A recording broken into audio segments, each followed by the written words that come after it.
Lord. It's going to be great. Oh.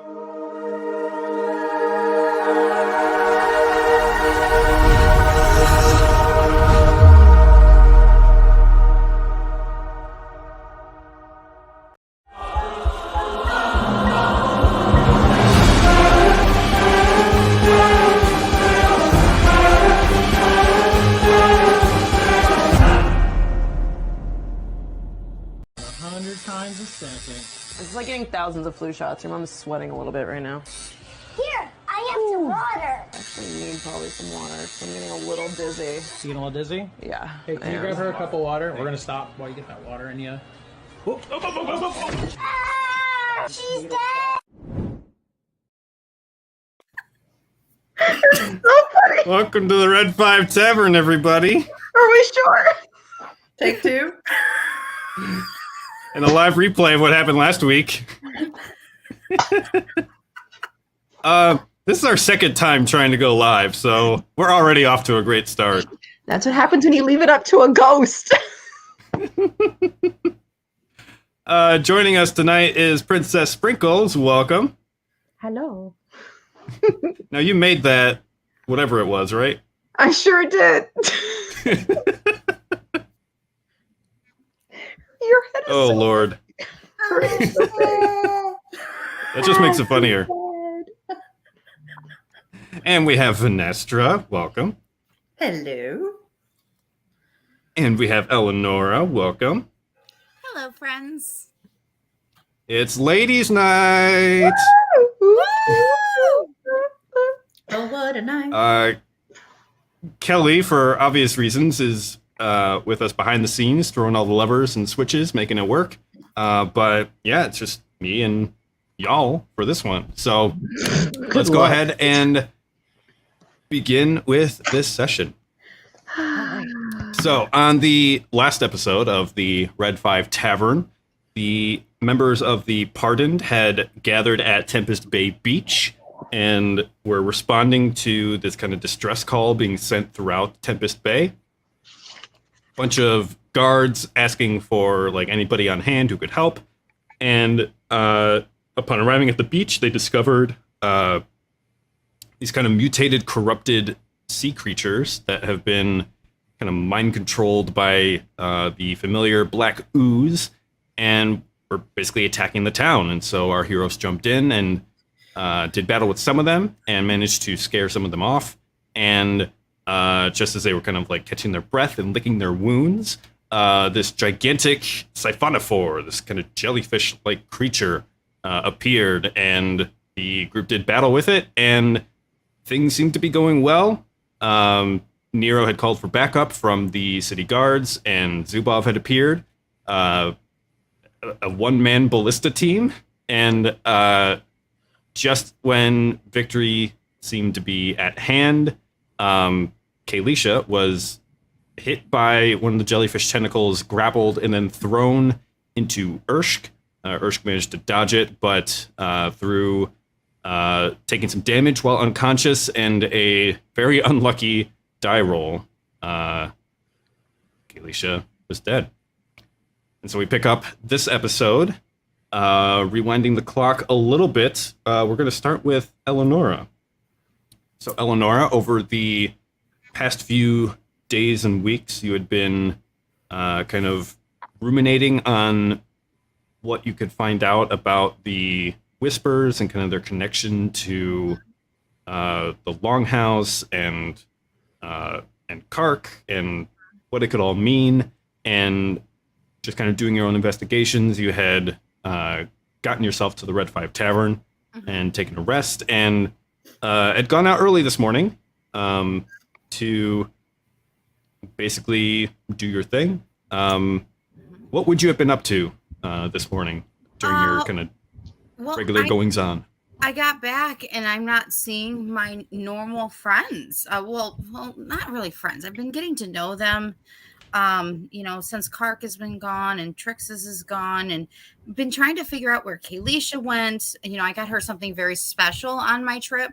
So at this point, I'm kind of looking for other people, possibly maybe Princess Sprinkles or Venestra, because I don't know where everybody is. So just kind of roaming around, trying to find my friends, or hopefully my friends. You get back to the Red 5 Tavern and see that it's mostly emptied out. Kind of asking around some passersby, basically say that some guards had arrived and said there was something going on down at Tempest Bay Beach, and your friends had gotten up and left. And it must have been in a hurry because Vader is still just kind of resting in the kind of common area of the tavern. And so, sensing that it must have been a hurry, you basically take this in, and do you head off to the bay? Mm-hmm. Oh, do I head off to the bay? I'm sorry. Yeah. Yeah, at this point, I just want to find anybody that I know, because I don't know many people, because Eleanora is still new. So Eleanora is still finding all the new people. Mm-hmm. Okay, so you head off to the Tempest Bay Beach, and as you make your way kind of down the main thoroughfare of Tempest Bay, you just get the sense that something's very wrong. It's like storming, which this storm kind of came out of nowhere. The various like church bells and clock tower bells are ringing throughout the city, kind of indicating a citywide alert for the town guards to kind of come and assemble. Right. And there's like people brushing past you on the street, kind of like running for safety. You pick up some rumors about something weird going down at the beach. These kind of like hideous, dangerous creatures appearing out of the bay itself and attacking the town.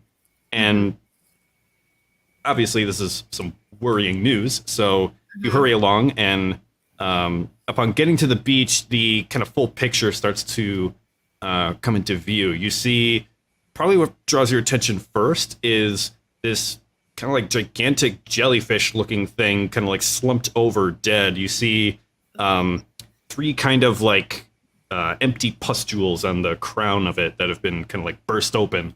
And it's kind of like just Disgusting. Beached lifeless on the shore.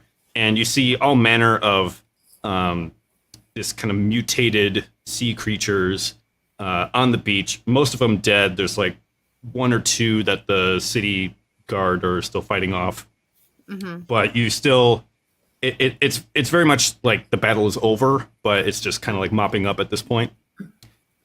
You see like a bunch of ships and boats that have been either crushed or like struck by lightning. One of them is like in the bay and still floating, but just kind of like on fire. Okay. And all around you are civilians who are kind of like attending to the wreckage. You hear kind of like the wails and cries of people discovering like that their loved ones are dead. It's a pretty grim sight. And as you are looking for your friends, you see probably most obviously Zubov there, whom I believe you have met. Maybe. And it's maybe. He's kind of like manning this ballista that's been like wheeled to the beach. Mm-hmm. And you see the rest of your friends, Nero, Irshc, Venestra, and as you kind of approach, one by one, they kind of like look at you with this kind of knowing look, like something's terribly, terribly wrong. Mm-hmm. And as you kind of approach the scene, you see that they're gathered around what looks like a body. And looking upon it, you see it's Kayleesha. No. Now, at this moment, am I also now with Sprinkles and Venestra? Venestra's there, and as you kind of like take it in and like the shock of it hits you, you see some rustling in your peripheral vision, and it is Kayleesha's bag on the ground, and you see a small gnome kind of crawl out of it, and it is Princess Sprinkles, who is been thrown to the ground and kind of dazed and confused, just kind of like comes out of the bag. Oh my gosh. So I'm going to rush up to Princess Sprinkles and Venestra and say, oh my gosh, what's happened? I've been looking for everybody and looking for Kayleesha. I brought her back a special gift because of Kark and finding out things for Kark. What happened? Does anybody know what happened?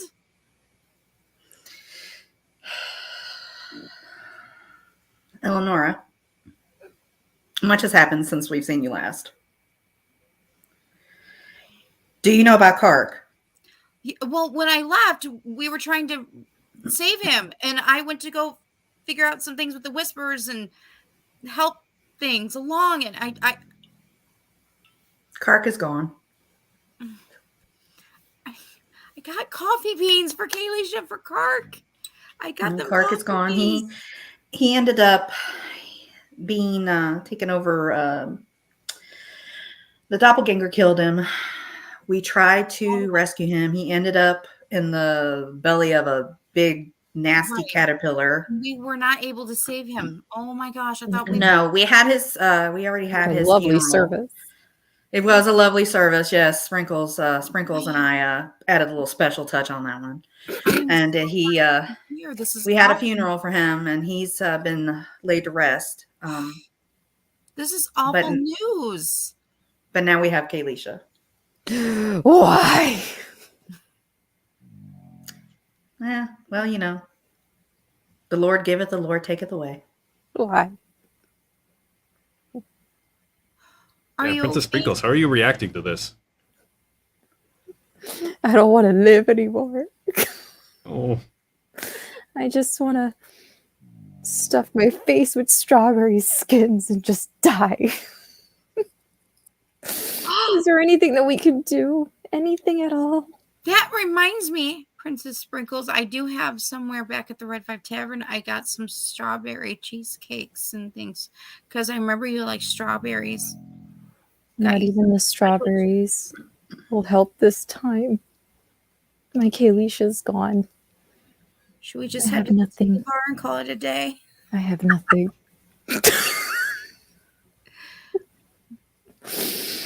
There must be something that we can do. Yeah, as you're gathered around the lifeless form of Kayleesha, what do you do?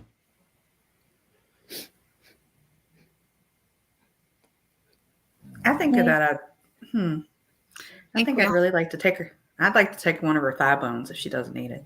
What the hell? What? How Trophies. dare you? Good trophies. Trophies. She'd do it. It's an honor. May my I little elf ask my sister. Jewish god to send for Oakenhoof and see if he can help her? Try. I mean, are you on good terms with your god? Like, how do you yes, how do you think I that am. would work? I can use my powers of divination.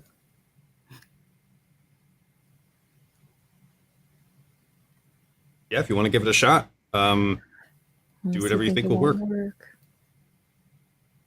Oh my goodness. Okay, so I have to use divination, and it says that I can contact my god and ask a single question. And I want to ask if he can send a message to Oakenhoof to come and see if he can help Kayleesha. I refuse to believe that she's dead. So is this a It's a spell. is this an action to cast divination? Okay. It is a All right, so describe how you cast a spell. What do you say? Oh, dear Earth Caller. Please send a message. Are you able to send a message to our friend Oakenhoof and see if he can come to the beach and help our poor Kayleesha? We must bring her back. We have to try. Okay. What is that? Give me a second. Is someone's stomach rumbling? Yeah. What is that? It sounds like something's vibrating. Yeah. You mean that sound? Yeah. Is that the cat? That's a boxer. That's a dog. Is he snoring? Oh, okay. Okay. Well, that makes It's sense. snoring. Okay. Okay, that's hilarious. Okay. This is why Okay.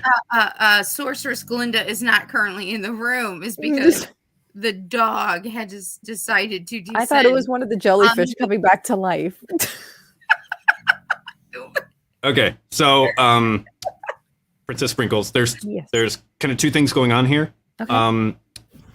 Divination basically lets you ask a single question concerning a specific goal, event, or activity to occur within 7 days. And I have to tell the truth about that. It might be like a short phrase, a cryptic rhyme, like an omen. It doesn't have to be clear, but it will be the truth. If you are asking for your deity to intervene, then there's not really a spell for that. Clerics have some, or paladins, I think. Either paladins or clerics have something, but that's something different. Basically, if you're just like crying out to your god for like some kind of intervention, like any character can do that. Because like you don't have to be a cleric or a paladin to follow a deity. So which one of those two are you trying to do? I wanted to intervene, but if it cannot be done... Okay. I mean, you have no idea if it'll work or not. Yeah, this is true. It depends on the relationship with your deity. And We cool. so if you think it'll work, then give it the best shot you can. Okay. So do I cast it? It's not a spell that you cast. It's just Okay. what do you think you could say that would convince your deity to intervene?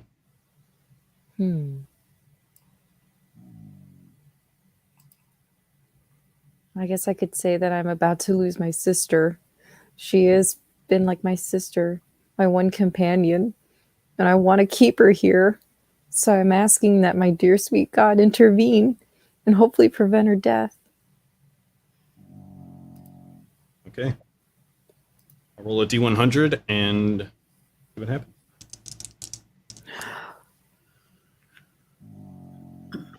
You cry out to Segojen Earthcaller, the kind of gnomish god of kind of like underworld and the earth, concerned with pragmatic and kind of material needs of his people. And as you cry out, there's kind of several seconds of just silence, and you think you feel this kind of very gentle, like, rumbling in the earth beneath your feet. And that's it. That's it. Kayleesha's still laying lifeless before you, and as you kind of like turn her over, she kind of got flung face down into the earth.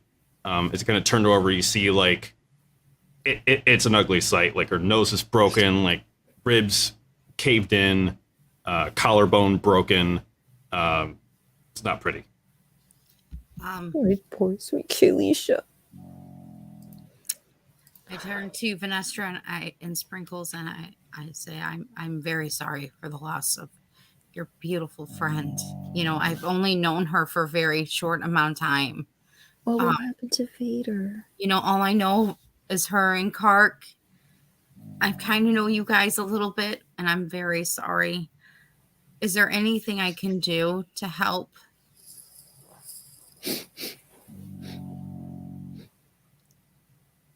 I don't think I have it in me anymore.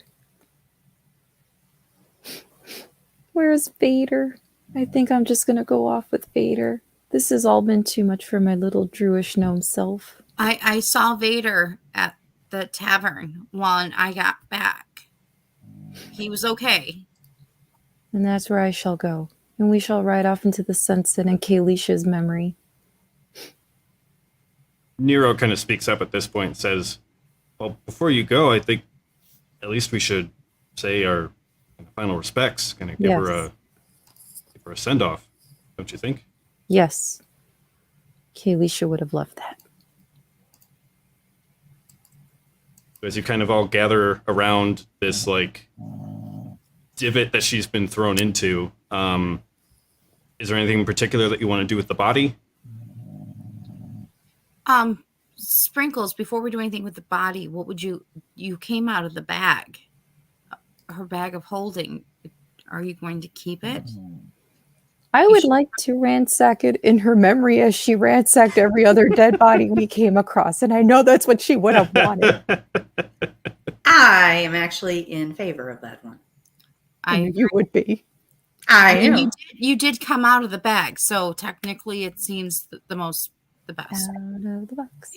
Out of the box. I shall take the bag of Okay. holding. I loved you, Kayleesha. Okay, I don't have a quick and easy way to see like what's in the bag of holding and what's not. Actually, I do. Hold on. Okay, so if you want to take notes, there's a +2 longbow in there, a bedroll, a book of whispers, Oh, a empty magical flask, I want the flask. Kark's club, Kark's coffee pot, Aww. Kark's sigil, a mess kit, Smart. an official pardon, That's important. I remember her talking about that before, Venestra and Sprinkles. That is needed. papers of necromancy and artificing. Don't ask me because I don't know. A potion of healing. Might have come in handy. 1 day's worth of rations. 50 feet of hempen rope. A scroll and shard from Oakenhoof. A tinderbox. A torch. A water skin. Wow. And a wolfskin bag. Girl, I know you're dead, but dang, you carried a lot of stuff. Bag of holding. That's what it does. It holds Mhm. a lot. And me, it held me too. Let me check my notes here. So as you kind of like ransack through things, the rest of your party members kind of gather around Kayleesha for this kind of like impromptu funeral. Mary And Poppins. with that, Nero is actually going to speak up first. So Kelly, go ahead and roll that video. Roll it. There once was a druid who'd been a brat, parleying with foes.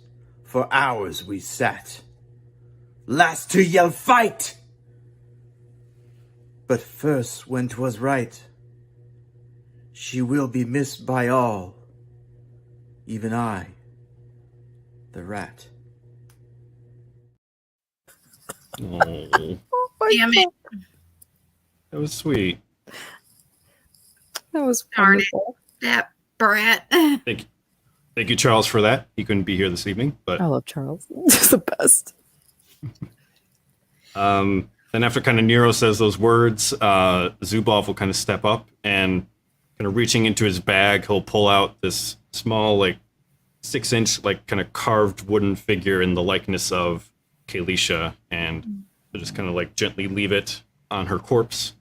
And he's kind of like standing up, he'll, with like a tear going down an eye, he'll just say like, "She is with the spirits now." Just kind of like bow his head in respect. Step back. I would, I got these wonderful coffee beans on my, while I was away, and I was bringing them back for her and possibly Kark. And I would like to leave these wonderful coffee beans with Kayleesha, and just maybe she'll have them in the afterlife for her and Kark. They can have coffee together. So I go and I lay down the coffee beans next to her, and she's with the spirits. You lay down these coffee beans that you've kind of you've lovingly selected for her, and they're the good shit. Like It is. I had to like go fair- forever to find these because I like don't. fair trade, organic, like gourmet primo shit, and like We love roasted our coffee maker like and 2 he's days gone. ago from a Javalia. local coffee roastery. She would have Not loved them. Folgers. Yeah, it wasn't the Folgers crap. It was Heck weird. no Folgers. Mm-hmm. Irshc will kind of step forward at this point, and you see this kind of like. Actually, he doesn't step forward. He just kind of like stands there, but you could tell that there's this kind of like inner conflict, this kind of inner struggle within him. And there's no way for you as characters to know this, but the thread of like the kind of inner dialogue within him is basically like, the loss of Kayleesha weighs heavy on Irshc's heart. She was kind to him after awakening from his own death and resurrection. She was the light in Irshc's dark world of phantom pains and the blurred image he had of the necromancer that cursed his now undead body. With talk and hope of Kayleesha coming back from her own death, Irshc is now wrestling with his grief and now terrifying reality that his friend could return to him and suffer the same nightmares that haunt his own sleepless dreams. The thought of Kayleesha resurrected brings Irshc joy and, after that, a deep shame. He wishes this existence not even upon his enemies, a life where eating and sleeping are feigned to comfort those around him, not out of necessity. A life where the spellcaster that returns it can become the puppeteer and free will is lost. Irshc cannot let his selfish desires influence those around him to doom his only friend. But to you, he just seems like he's wrestling with this kind of inner turmoil, pulling him in 2 different directions.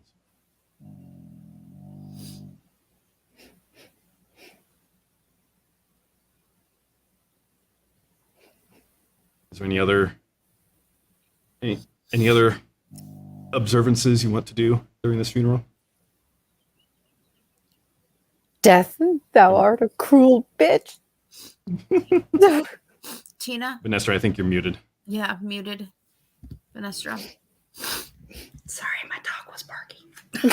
Oh, and my dog's snoring. It's Sorry. Ugh. So, And even Venestra the would dogs like- are I would sad. like to say- even the dogs are sad. I would like to say, Kayleesha, I hated you the least. Wow. You were so tolerable, so useful, and loyal. What I might be capable of, but that my patron wouldn't allow, is not something you would want. The dead must lie.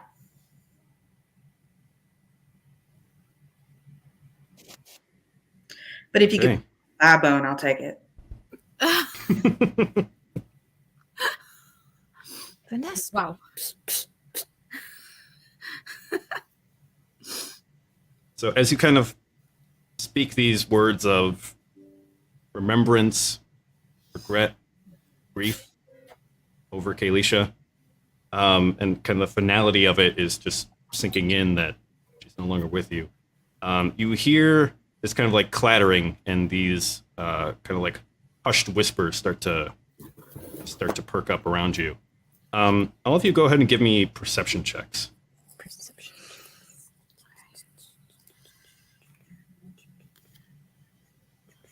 I'll just roll.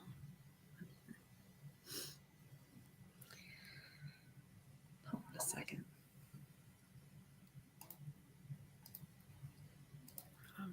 12. Okay, here we go.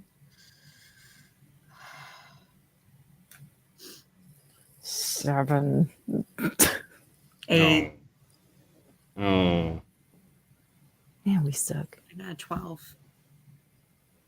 At least you got a 12. get the bad rolls out quick. So you're First was Glinda soon.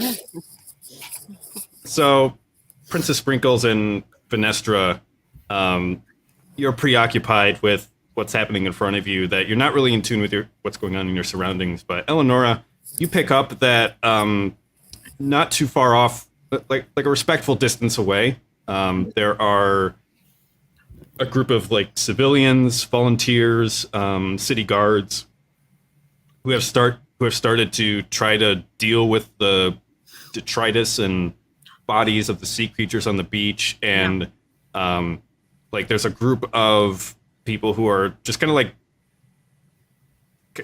a group of guys who have to like move a shed, who are just kind of like standing around, like hands on their hips, just kind of like sizing it up, figuring out like how they're going to move this thing. And You mean the jellyfish thingy looking thing? yeah, the giant jellyfish corpse. They're just kind of looking at this and figuring out like, what are we going to do with this now? How are we going to get rid of this? And but their attention is suddenly drawn away towards something else, and they're kind of like, there's the clatter of tools or weapons as they kind of like take in what's happening. And you also notice that like while your attention has been on Kayleesha, there's been this kind of like gradual thick fog moving into the area. Not too uncommon with Tempest Bay, and especially after a storm, but there's something about it that just feels off. Kind of like this whole week in real life. And as you kind of like look to see like where they're looking, Eleanor, your diverted attention kind of gets the attention of everybody else, and you see what looks this kind of like way off in the distance, this kind of like sickly green blue light that's just kind of like bobbing and moving forward. Okay. A little bit at a time through the fog towards you. Tinkerbell? And as it gets closer and the light gets kind of brighter, you hear this weird kind of like clattering sound. Almost like wooden clogs or something. It's kind of hard to tell at this distance.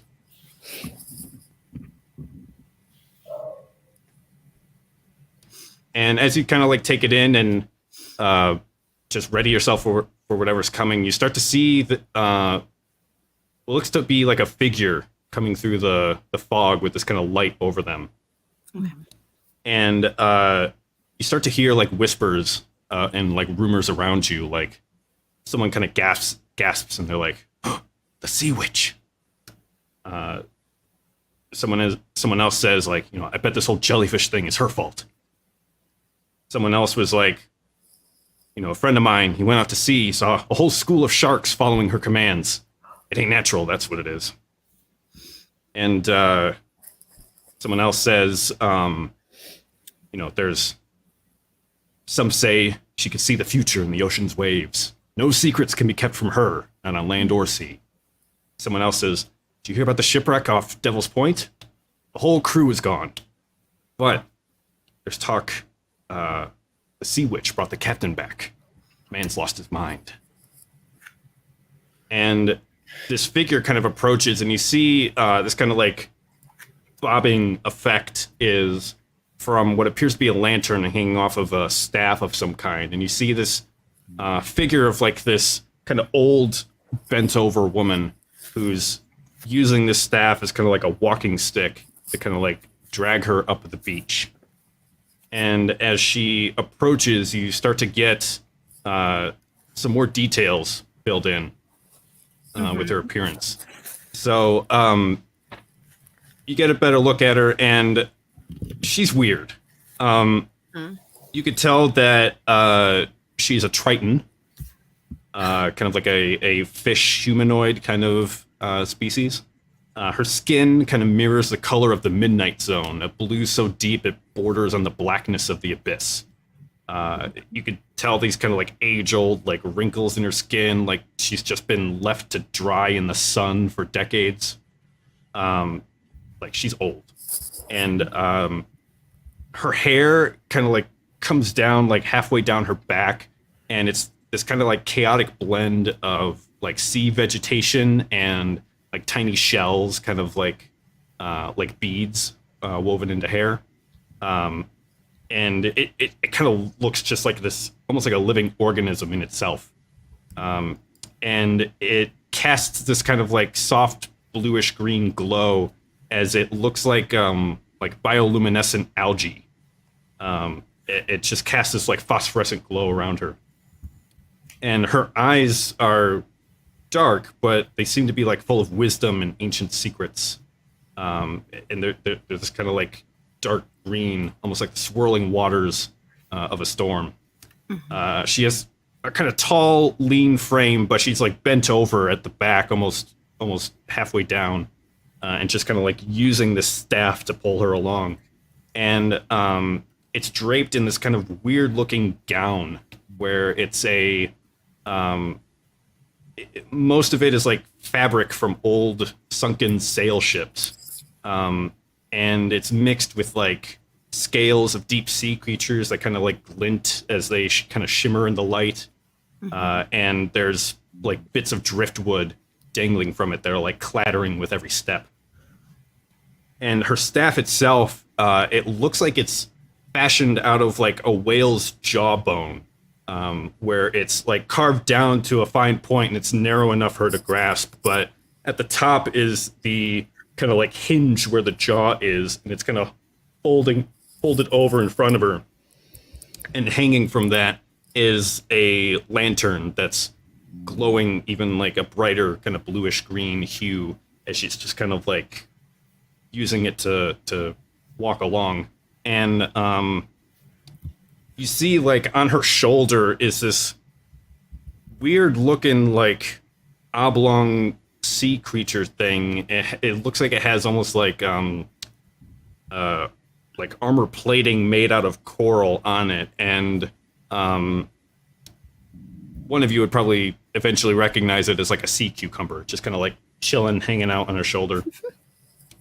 And you can see that along her neck, she has like several slits of gills, just like kind of cut in, reflecting her Triton nature. She has like elongated fins extending from her forearms with this kind of like greenish blue sheen. And she has similar ones on the kind of like back of her calves. And she just kind of like slowly approaches you, just kind of like hobbling forward at her own kind of unrushed pace. And as she kind of like looks around, she sees these dead sea creatures, this kind of black ooze everywhere, the giant jellyfish, and kind of like takes a look around and looks at you, the pardoned, and just says, "What happened here?"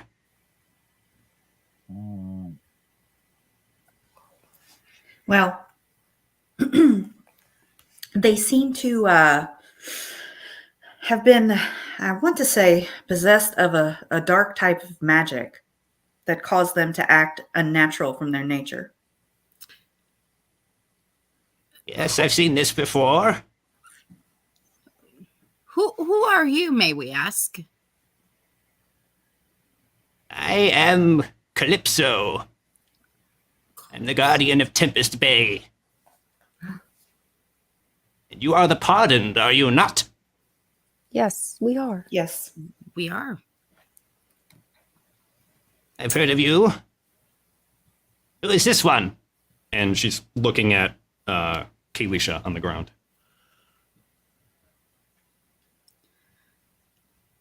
A fallen comrade. Our friend. She kind of hobbles forward, her hair kind of like dangling and shaking with every step, and she just kind of gets a closer look. Yes, that's very sad. A druid, was she? Yes. Yes. Yes. I see. Well, you have my condolences, of course. Thank you.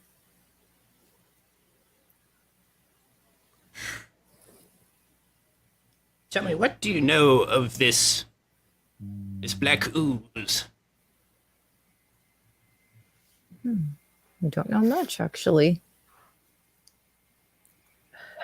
It has been, well, go, Eleanor. Dungeon Master, I am very Yes. curious if it is too late or if I can possibly cast Zone of Truth. Zone of Truth would create a magical zone that guards against deception in a 15-foot radius. Spear centered on a point of choice within range. Until the spell ends, a creature that enters the spell's area for the first time on a turn or starts its turn, there must make a charisma saving throw. On a failed save, a creature can't speak a deliberate lie while in the radius. You know whether each creature succeeds or fails it on its savings throw. Yeah. What are you trying to accomplish with this? I'm just kind of trying to figure out how, if she's good, if she's evil, if this is not so good, what's happening, kind of thing. So Okay, so you want to like center it on her? right, I'm trying to figure things out with her. Before we Okay. share too much information, I want to know, basically, is she a part of this, or is she like going to be helpful? Because I'm not going to share everything with her if she's like, whatever. But I am here. I'm just going to. I got a battery charge, but go ahead and keep going. Okay. What's the DC on that charisma save? It doesn't say. It says all I have is casting is 1 actions, components is VS. It's a range of 60 feet and duration's 10 minutes. Right. If you go to your spells tab at the top, it will tell you the save DC. Okay, hold on. If y'all lose me. Spells tab. I'm sorry, say it again. Spells tab. Okay, I'm there. Spells tab. And then at the top, it will tell you your save DC. What number is that? My save. Save DC 14. Okay. Hold on. I am here. I just don't want to die. Okay. Yeah, plug that in. I know. This is bad. All right. We good? All right. Almost. We're almost good. I'm still listening. I'm here. Okay.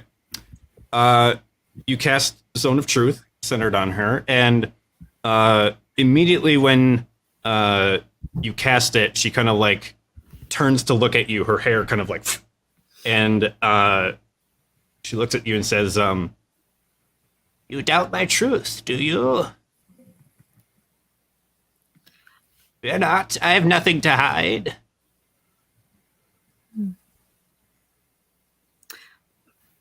Dear Calypso, I have just returned, and my friends are very devastated. I want to protect them the best that I can. I don't know much of you, so you can't think that I'm, out of my own thinking to go, I need to make sure that the friends that I have left that are grieving are going to be protected. And if that means me putting out some spells and or using my sword, I think that's best. Don't you think? "I'm not offended, dearie. Now ask your questions." Oh, well, I'm just curious because you're asking us about the Black Ooze. Do you really not know anything about the Black Ooze? I know much about the Black Ooze and the Ganjor. You do? I want to know how much you know. Well, I am more curious about how much more you know than what we know. I'd be happy to tell you, if you would listen. I think Venestra, Princess Frinkles, would you guys be willing to listen so we can get maybe some more information about how to take down Ganjor? Yes. Indeed.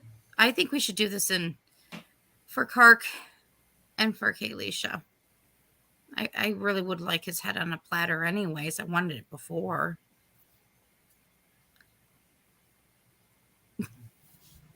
She kind of like looks at Kayleesha and says, "What will you do about your friend?"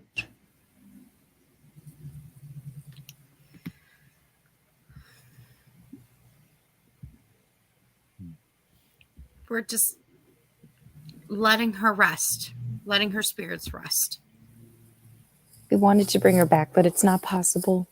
We've been I warning cannot her. do that. Not possible.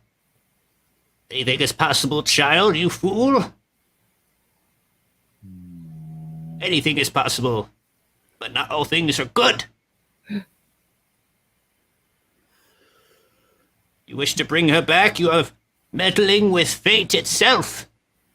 fate has taken her, and if you desire her back, the responsibilities, the consequences are heavy.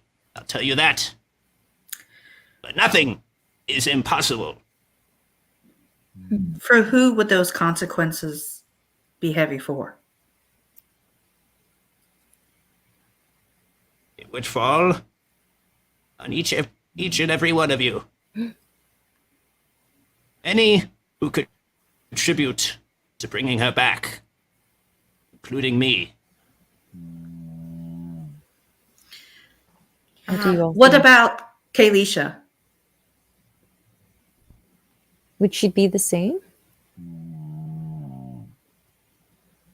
She is not responsible for us bringing her back. The dead do not care about the living, their affairs, their daily problems. Resurrection is not for them, it's for us. She may come back and be the same, but it may not work.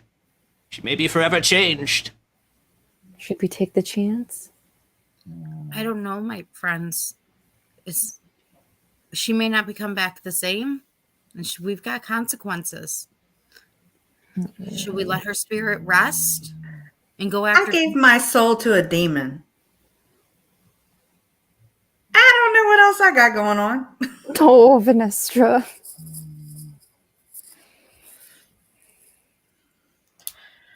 So tell me, Crone, what can you do? How would you bring her back? What would it entail? I could do many things, but I am not your plaything.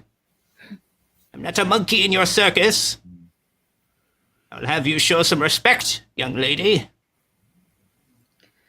But, as the guardian of Tempest Bay, I have many magics and secrets hid within. I can sometimes see the future in the waves. I have influence over marine life, the creatures of the sea, and further below. And in my time, I have meddled with the very forces of life itself. You said... I tell you, it is not an easy road to travel down. That is why I have done it. That is why I have done it alone. Think carefully before you commit to this. But ask yourself, You mentioned... what is greater? You've had forces over sea creatures and things. I'm just curious. Yes? Do you know anything about this jellyfish thing? You don't know who by chance possessed this jellyfish thing that took Kayleesha's life, do you? Or know who did? She kind of looks and turns at the creature, and he says, "Yes, I knew this one. Gentle giant he was. Well, It was his black ooze that corrupted him. That is the work of Ganjor. Don't you know this? Would you help us to take down Ganjor? Yes! I've been waiting for you to say so, dearie. Well, But first, the dead girl on the ground. I will attempt to bring her back, but I cannot promise you anything. She may not be willing to come back. It may not work. She may be stuck in the afterlife. We are willing to Or take she that may come chance. back forever changed. If you're willing to live with the consequences, I am willing to live with them too. But you must agree to do one thing for me. And what is that? I know one of the phylacteries that you seek. One that could bring down Ganjor. You must retrieve it and bring it to me. Done. But you're still going to help us to take down Ganjor. That's very important to me. To avenge our friend's life as well as Kark's. I've not promised that. I'm old. There's only so much I could do. I cannot take down the Lord of the Shadow Realm, but you can. Yeah, but I have a feeling you may have older bones, but you are very wise and clever For he could probably shake Yes, yes. in a matter of minutes. Do not speak to me what I can do, young lady. Just confirming, not talking to him. I know how to find the last phylactery that you need to bring Ganjo into the material plane and to kill him. Good. I'd almost rather You do that for me. Bring me the phylactery. I will resurrect or attempt to resurrect your friend, and she can help you. So, Do we have a deal? Phylactery first, resurrection next. No. Resurrection Resurrection first. first. Bring phylactery back to me. Yes. A phylactery.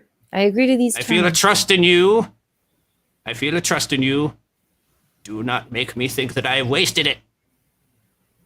We will not. Good. We shall go to my cave. We'll commence the resurrection there. Bring the body with. And she kind of hobbles towards the bay. And as she does so, she gets to the water's edge, and she just kind of like taps her staff like into the water, but very shallow at this point. So it's like hitting the ground, but also the water. And as who would grab Kayleesha? I'll grab her. Yeah, I'm only like 2 feet tall. Eleanora, can you help me? You take one side, I take the other.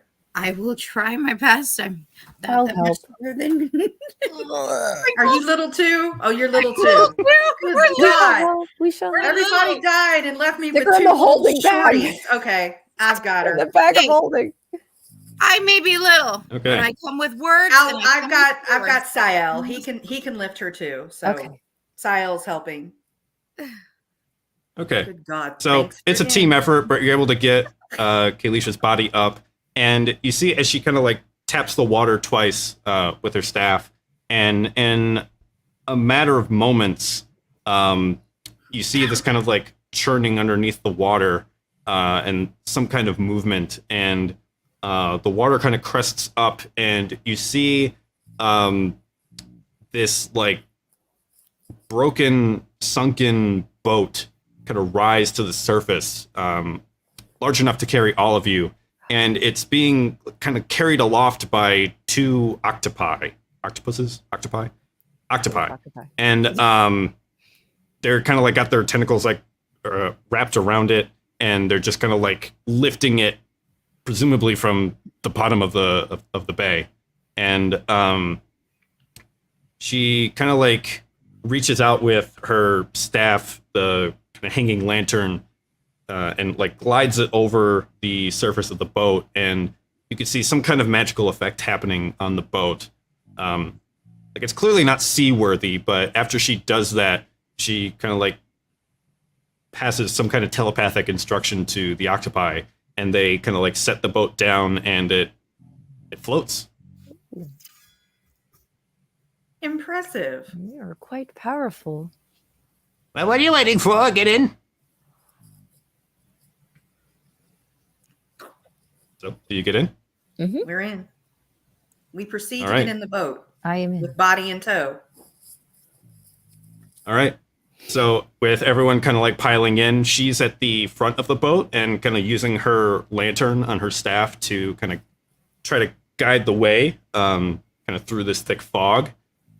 She passes another kind of like mental command to the octopi, and both of them kind of basically like grab the boat and just kind of like tow it forward.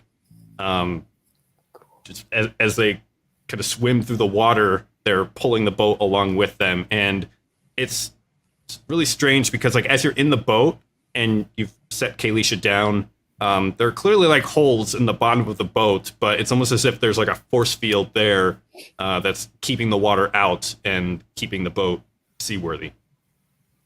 And she starts to make her way towards her cave, and it'll take about an hour, so you have the opportunity for a short rest.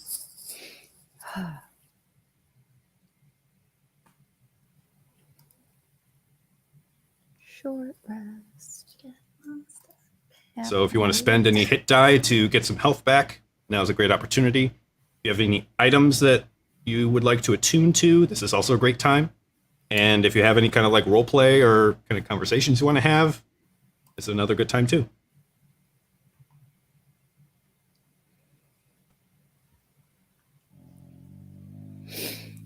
Calypso, I'm most in this vessel. I'm most impressed. Where did you find it? I didn't find it. The octopi did. Mm. You'd be surprised what's at the bottom of this bay. Many secrets it hides. I bet. Mm. You You're said fascinating. this happens before. You said this happened before.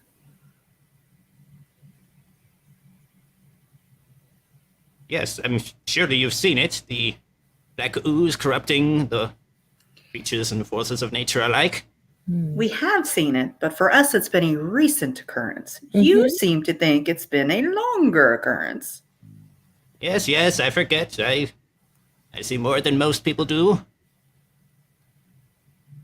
Yes, it is the presence of the shadow realm leaking into the material plane. And it is the work of Gandor. Not good. No, not good at all. Calypso, is there anything you can tell us about Gandor? His motives. Do you know? He's a lord of the shadow realm. Wants to take over the material plane is my guess. He seeks and hungers only after power.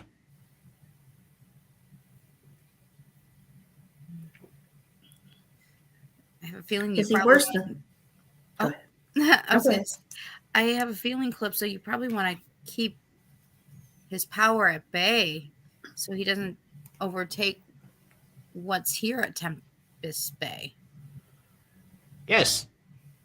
It is a holy and sworn oath that I've taken to defend the bay. I will not have it trampled on by the likes of anyone, least of all Gandor. Don't care if Gandor anyone upsets helps the or even balance. cares, but it's what I will do. What did you say? I said Gandor upsets the balance. He does. He's all about hatred and power and control. Whenever anyone wields that, it simply hurts them in return. For some people, it doesn't hurt them fast enough, if you know what I mean. That's where you come in. Really? Yes, brave do-gooders with no regard for their own personal safety. A perfect mix of competence. Perfect mix of competence and expendability. Yes, heroes, adventurers is what they call them. Oh boy. Certainly describe I'm us. too old for such a life. But my duty is here, to Tempest Bay.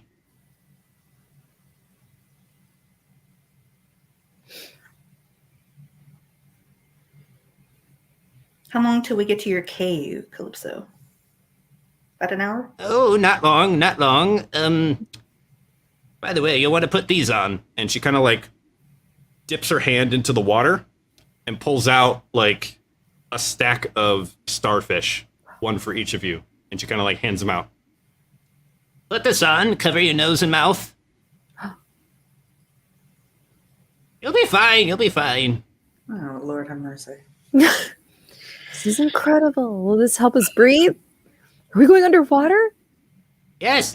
None of you are Titans, are you? No. Then you better put it on. Done. I can't breathe in this thing. So yeah, you take the starfish and they're like clearly alive. They're not like, It tickles my don't know. nose. not like sand dollars, but yeah, you just kind of like put them on your face, and strangely enough, like you can breathe through them. Like it takes a bit to get used to, but yeah, you can breathe. This isn't. You can't really talk though. It's just like.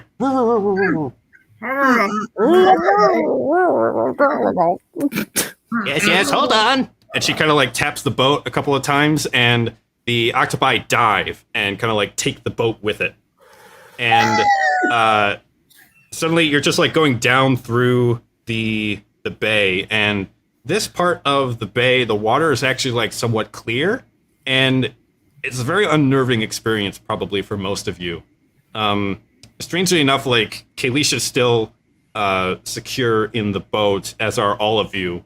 You don't feel yourself being like pulled out of the boat by the water or anything, but you're just like gliding through it, and you see the octopi, their kind of tentacles like brilliantly splaying fully open before you, before like shutting down and shunting you forward, pulling you through. And you see the occasional like wreckage of a boat on the bottom of the bay, and schools of fish kind of swimming, and it's just a very different experience than what you're used to at this point. It's almost like entering another world. Like the entire surface world has completely disappeared. And as you cruise forward, you see that there is like a rocky outcropping ahead of you, and what appears to be like a small opening to a cave going forward. And again, Calypso is like at the head of the boat, her lantern kind of like leading the way like Rudolph. And the octopi just kind of like swim into this cave opening, bring the boat with it, and you go through a short tunnel before you rise up, and you could see kind of the glimmer of light up ahead, and what appears to be the surface of water. And as you break the surface of the water, you kind of like come to your senses again and see that you are in this kind of like pocket of air that is within this cave, and it appears to be this kind of like brilliant grotto. Give me a second to find my notes. So it's strangely enchanting and like unsettling at the same time. You see like the walls of the cave are kind of adorned with this like bioluminescent kelp, which kind of provides the lighting for the area. And it's this vast domed cavern, the ceiling kind of high above, sparkling with like points of luminescent light, reflected by like stalactites hanging from the ceiling. And you're able to take the starfish off and are able to breathe normally. And as you kind of like get off, you see that there's like this short beachy area that kind of leads to the rest of the cave, and it is basically like a mixture of fine sand and like rounded pebbles, with like scattered seashells of all shapes and sizes in the sand itself. Almost like the beach itself has kind of been pulled under the waves. You see the cave is dotted with like pockets of softly glowing blue and green algae, which kind of cast this like ethereal light throughout the space. Over the ceiling, you see kind of that like fishnet lattice pattern of light that kind of like waves and dances at the bottom of a pool, but up on the ceiling.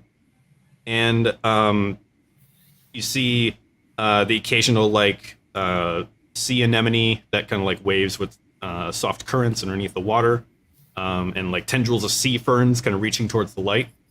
And there's like a bunch of like coral formations throughout the cave. And you can see in one corner of the cave, there's like a massive seashell, which seems to have been pulled into place there. That's kind of like a makeshift sleeping quarters, kind of like lined with soft seaweed. Nearby, there's like a large flat slab of rock, which forms this kind of like huge table. And you see like ancient scrolls, driftwood carvings, vials containing like a bunch of different herbs and substances, kind of all neatly organized in this kind of display rack. And you see like almost like the Little Mermaid, just like a collection of a bunch of like neat bits and bobs kind of collected from the ocean floor. You see like tridents and nets and different shells of like strange exotic shapes. You pass by these like sets of barnacles that just kind of like hum with this like soft hum as you pass by them. And kind of in the center there's like this open space, and kind of marked by a circle of like weathered stones. They seem to be arranged very ritualistically. And it's like this open, almost like a sand pit area. And so, yeah, you're in this weird kind of place where like the mundane meets the magical in this kind of very strange cave home. And Kayleesha kind of like makes her way up kind of towards the ritual area, and she says, Right. Grab your friend and place her in the circle here. and she kind of like points to that kind of circle of stones. Okay. All right, let's throw the shrimp on the Barbie. Yep. Well, that's morbid. Sorry. Nice place you got here, Kayleesha. As I'm dragging the body to. Thank you. I do try to keep it tidy. Wasn't expecting visitors today. Well, you got gadgets and gizmos aplenty. Yes. What's Very it some good. more? I wonder what's in the box. What's in the box? I wonder if she's got. But who cares? All right, It's so- no big deal. We gotta take care of Kayleesha because we want her more. All right, so what do you do? I'm sorry, Kayleesha. Okay, so we're in That's the an circle. expression. Or we put her in the circle. All right, Are we calling the Keep her in choir? the circle? What do we need to do? okay. She's in the circle. Kayleesha brings over basically like this like Santa sack of like different ritual ingredients. Takes her a few minutes to put them all together from her collection, but she kind of like hobbles over and like brings them over and then just kind of like sets them on the ground near the ritual stone. And she begins by forming like a ritual circle around Kayleesha's body, not with chalk or runes, but this kind of briny mix of like crushed barnacles and sea salt, and kind of creating a border to keep out unwanted spiritual entities. So at each cardinal point of the circle, she places like an intricate carving made from whalebone, resembling different sea creatures.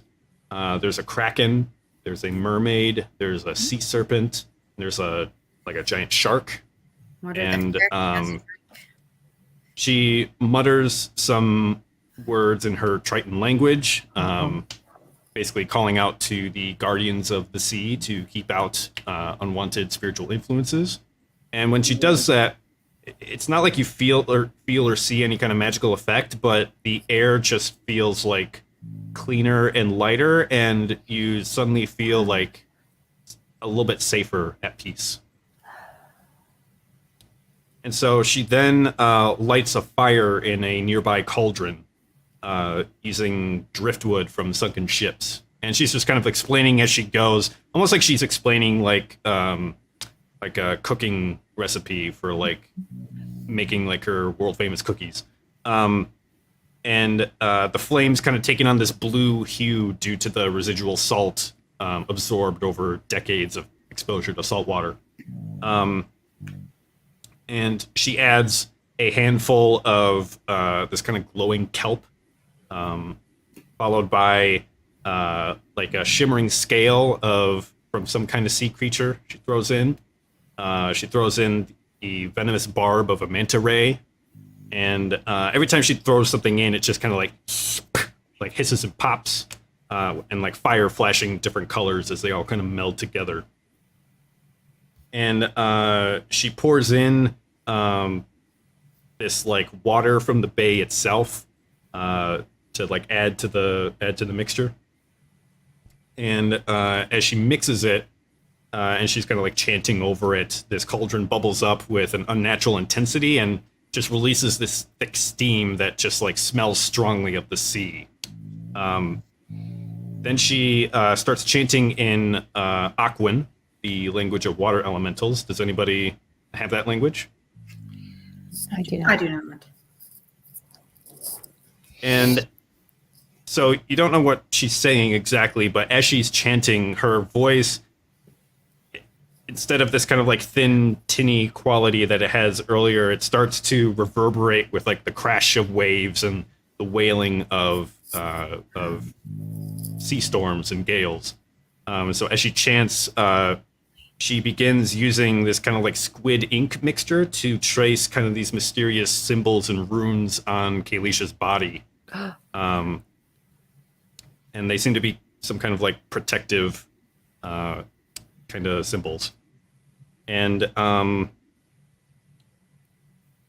so as she does this, she finishes the chanting, and then she pulls out this kind of like specially prepared rope. It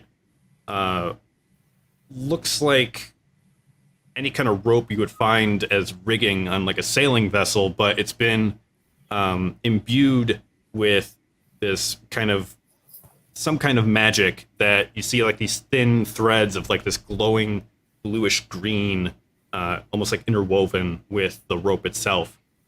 And she comes to you and says, All right, now this is your part in this ritual. Bringing people back is always an ordeal, but it is an ordeal that can be made easier by the well wishes and intentions of the loved ones of the deceased. If there's any way that you can contribute to the ritual, or anything you can offer, anything you can do to impart your will and wishes to bring her back into this ritual, now is the time. So for the rules of this, each of you can basically make a skill check. Any skill that you think would help and that you're proficient in. And it's really open, loosey-goosey as far as like, what do you think would help this ritual be completed? So if you want to talk about it, if you want to ask questions about it, go ahead. But basically, like, the more plausible it is, the more likely it is to succeed. If you try to do something like really weird and out of left field, it's going to be a lot harder for it to succeed. And for every success that you get, it lowers the difficulty of this thing succeeding. Does that make sense? Yes. So basically what we're proficient in. Look through our skills here and see what we're saying. Yes. So Yes, you have to be nature- proficient in it. Okay, so nature and animal handling are my two top ones. So yeah, anything that you think could deal with that could help the ritual, feel free to brainstorm and contribute. What do you guys think? Well, I'm proficient in, let's see, I kind of on the let's see, survival is 6, religion is +3, nature and perception.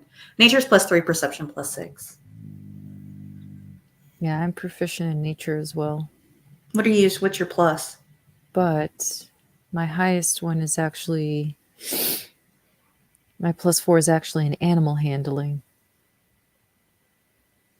It doesn't have to be your highest one, but whatever you think will. Because everything else that I have contribute. sucks, that's why.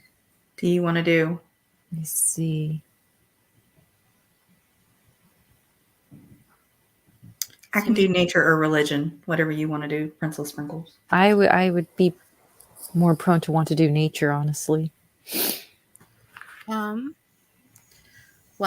my highest, my athletics is +5. I'm a +9 in both performance and persuasion. And that's my highest. There you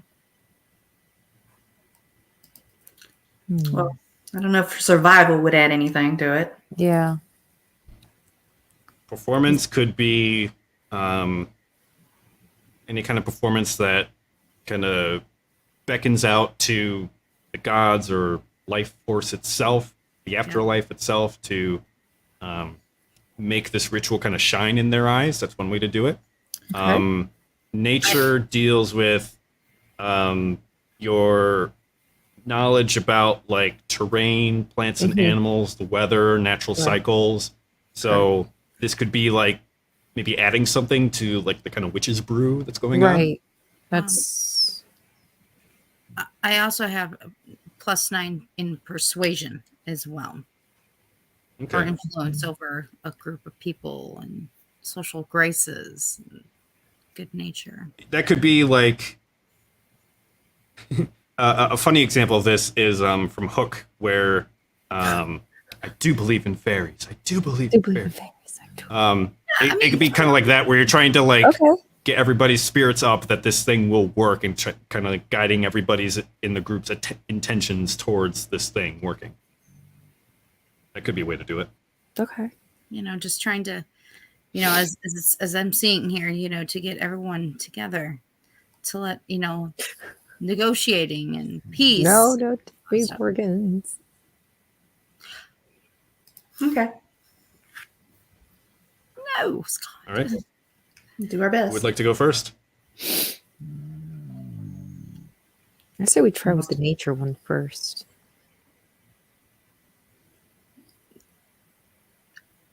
If you, Okay. What if would you like to do with that skill? I'm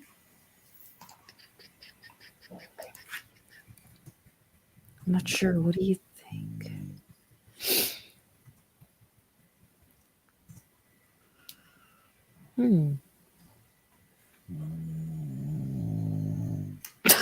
I can't. The dog. Someone's having a good sleep. I know the dog. I swear, it's so funny. I'm jealous of the dog right now. I know, me too. Oh my god. Kaylee, stop that. Oh my goodness. She's scaring Sorceress Glinda away, who we need. Dang it.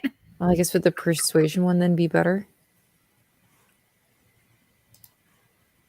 It's not about one being better than the other. It's about what do you think would contribute to this working. The whole idea is putting as much energy into this intention to bring Kayleesha back as possible.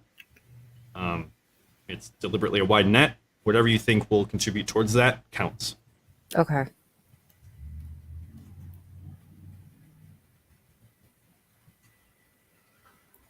I'm gonna give up my turn because nature just I don't see how that's gonna help here. Okay. Anyone else like to go?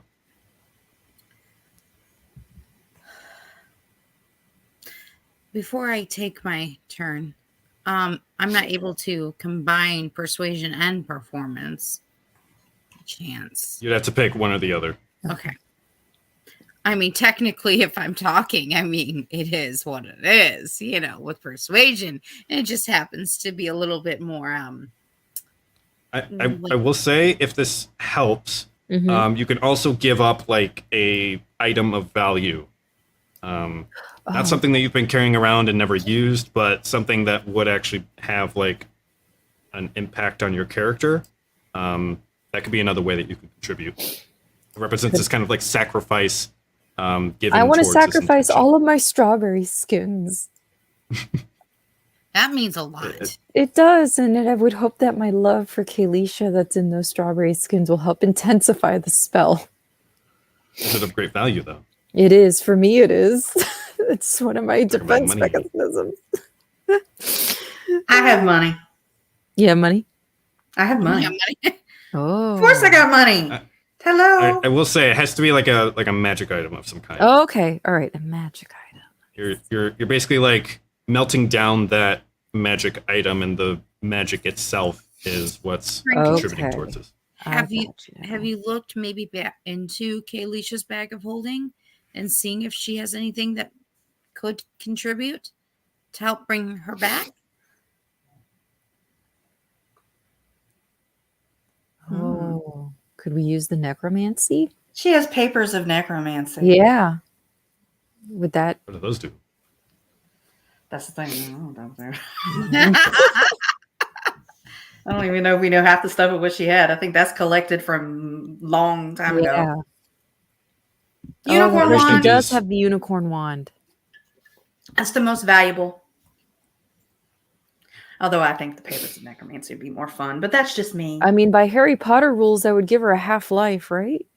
The unicorn blood.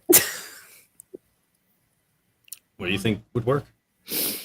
Unicorn wand. I say throw the unicorn wand in there. Okay. So Princess Sprinkles, you kind of rummage through the bag and hold up the unicorn wand, and with kind of great hesitation, you I like props. take a I'm deep sorry. breath and throw it in.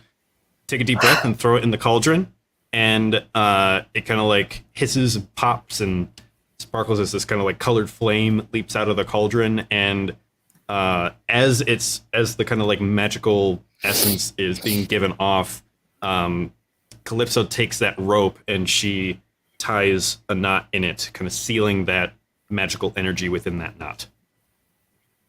And I'm gonna roll behind the screen. Interesting. Okay, who's next? I would like to add my persuasion into the mix. Okay. To see if I can, I don't know, use some words of inspiration that I have once heard, but make it my own. Maybe Okay. just to see if it'll work. Okay. What's your bonus to persuasion? Ooh, good question. Well, my persuasion is +9. Okay. But are you asking? Hold on. Yeah, I'm rolling behind the screen. Okay. I just need the bonus. Okay, so you, who are you trying to persuade? Is it everybody in the room to kind of believe in the intentions of this ritual? Is it forces beyond that might be amenable to helping you? Let's go to forces beyond. Let's go that route. Okay. Yeah. So calling upon these, gnomish words of inspiration that you heard long ago, you very theatrically and very passionately make your case to the spiritual forces beyond in the afterlife to release Kayleesha back to your care, to tend to matters still left undone in the material plane. And interesting. So as you do that, and as you speak those words, kind of like just before your face, Calypso takes that rope and ties a second knot, kind of sealing the magic of that intention into the knot. And Venestra, how would you like to contribute? Yes. So it has to be magic. Money doesn't work. That's correct. Darn. There's no magic in gold except for what it can do for you. Oh, darn. If only were that easy. But no, this has to be something personal with stakes.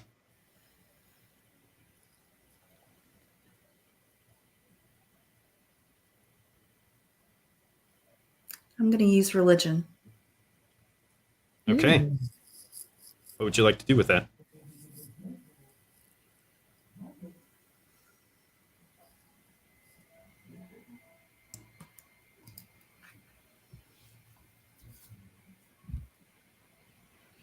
So this has to do with deities, rites and prayers, religious hierarchies, holy symbols, practices of secret cults. Anything dealing with that.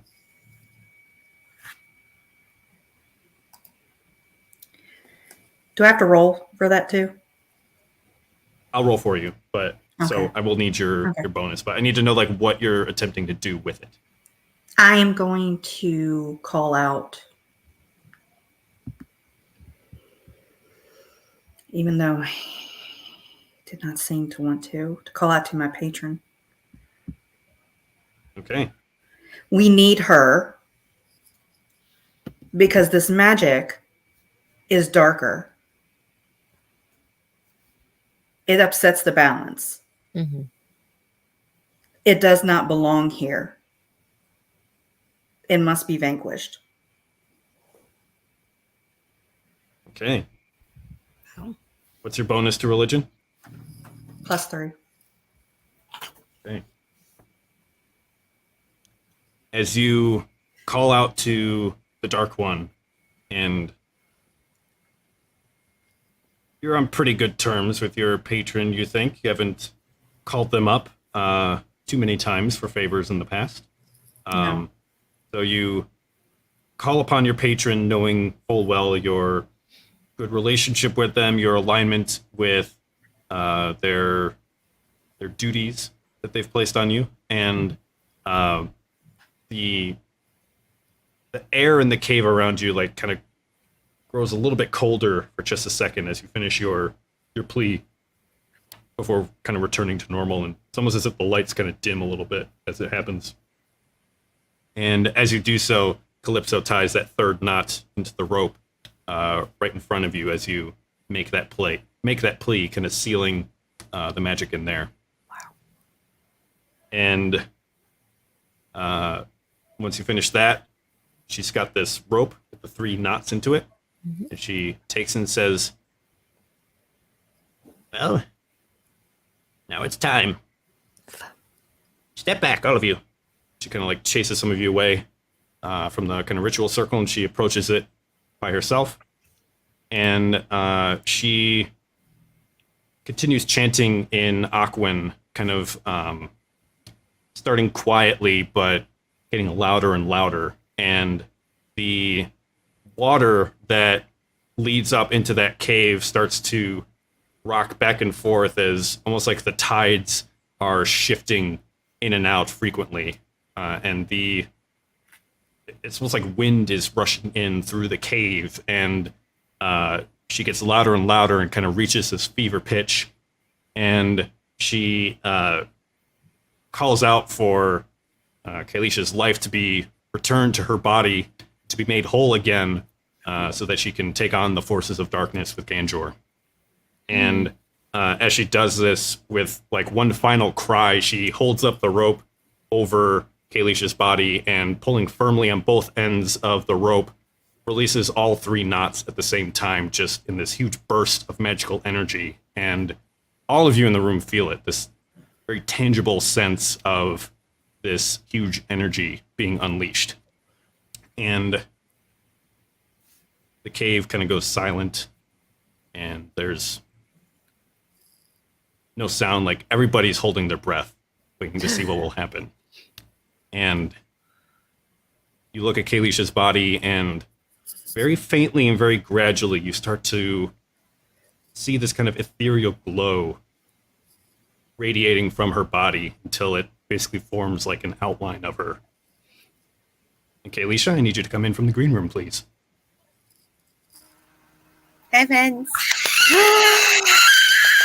Well, look who's He's alive. back. I'm not alive. As this ghostly form of Kayleesha rises from her body. All right, let's rewind the clock a little bit. Camera cuts to the afterlife, where Kayleesha is enjoying a nice cup of joe with Kark. Kayleesha, what's your conversation like? Set the scene. So, Kirk just made me this delicious cup of coffee. But, you know, I know that I'm dead and I know everything.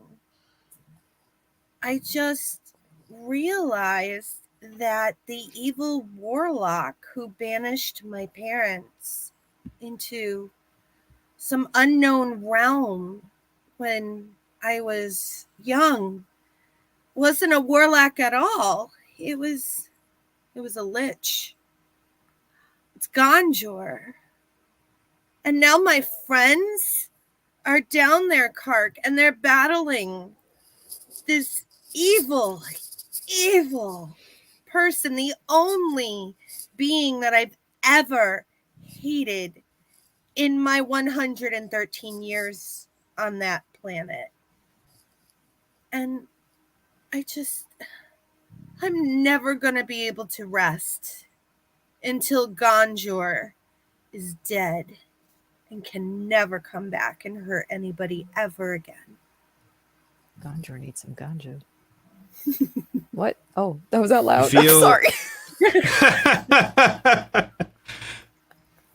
Kirk, You this feel coffee a- is wonderful.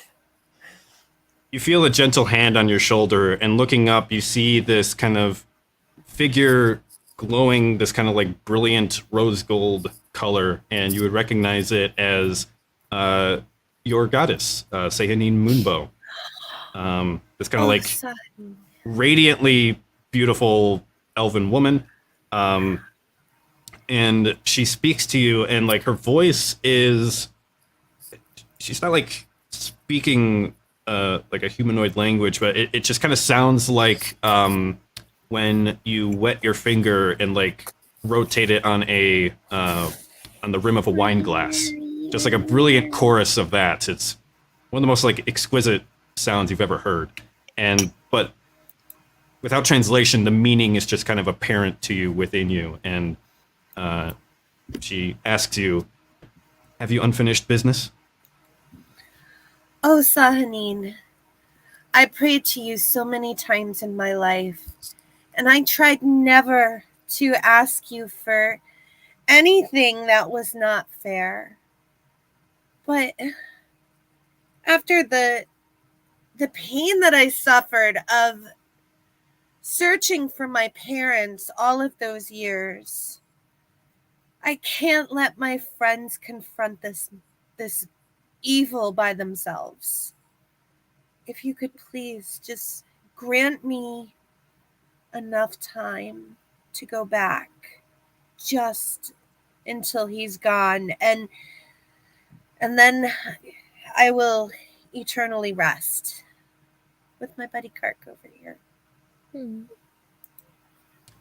kind of hear this chorus of wine glass ringing again, and you understand it as,